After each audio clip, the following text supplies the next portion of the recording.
کا ذکر ہے قرآن مجید میں۔ ارشاد فرمایا یتلو علیکم آیاتنا،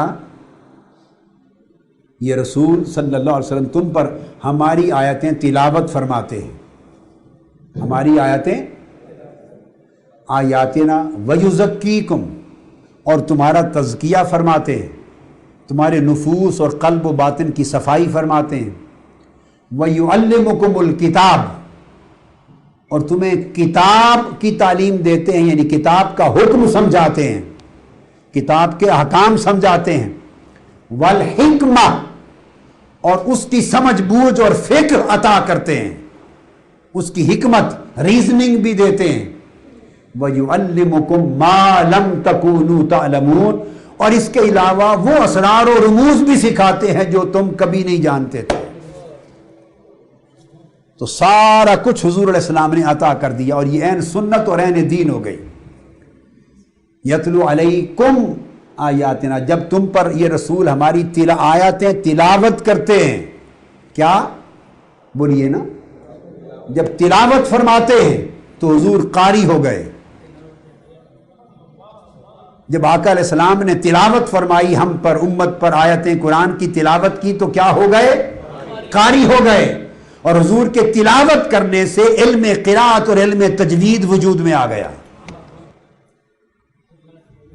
جب تلاوت کی آقا نے تو علم قرات اور علم تجوید وجود میں آ گیا، اور حضور کی تلاوت کے فیض سے امت میں قراء وجود میں آ گئے، حفاظ اور قراء وجود میں آ گئے۔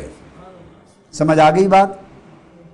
پھر وَيُزَكِّيكُمْ، پھر تمہارے نفوس کا، قلب و باطن کا میل کچیل اپنی نگاہ سے، اپنی تربیت سے، اپنی صحبت سے، اپنی توجہ سے صاف کرتے ہیں باطن کو۔ جب حضور نے توجہ کی اور تصفیہ کیا، تزکیہ، تو آقا علیہ السلام مزکی اور مرشد ہو گئے، صحابہ اور امت کے مرشد، پیر و مرشد ہو گئے۔ تزکیہ کیا تو اس سے سلوک، طریقت اور تصوف وجود میں آ گیا، اور حضور نے جب تزکیہ کیا تو اس کے فیض سے امت میں صوفیہ وجود میں آ گئے۔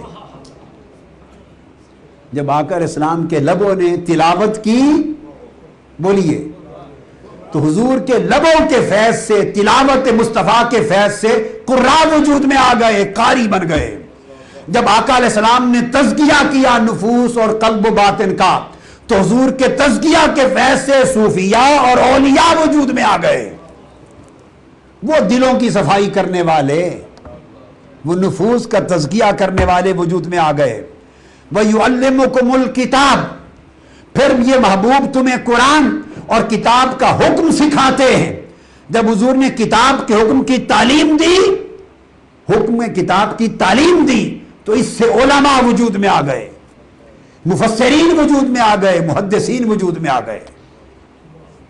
تعلیم کتاب دی، صرف تعلیم کتاب کا حکم پہنچایا تو مبلغ وجود میں آئے، علماء وجود میں آئے، محدث وجود میں آئے، مفسر وجود میں آ گئے۔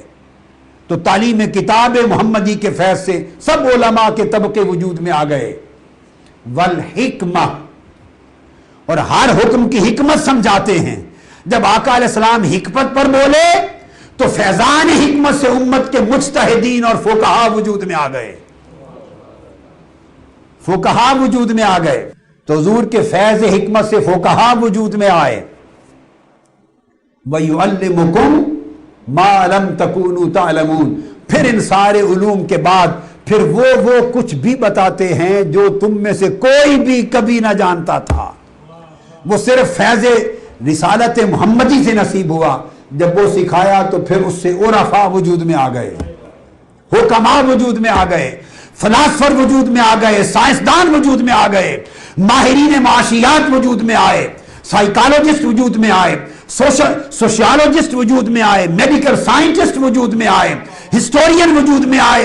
جتنے علوم، فنون، سماجیات، معاشیات، اقتصادیات، سیاسیات اور تہذیبیات، جتنے علوم دنیا میں وجود میں آئے، وہ سب یعلمکم ما لم تکونوا تعلمون کے قدموں کے فیض سے وجود میں آ گئے۔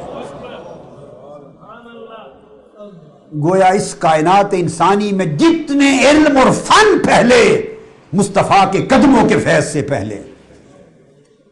اور یہ سب کچھ حضور کی سنت میں بھی ہے اور سب کچھ حضور کے عطا کردہ دین میں بھی ہے اور سب کچھ شریعت میں بھی ہے اور سب کچھ قرآن اور حدیث میں بھی ہے.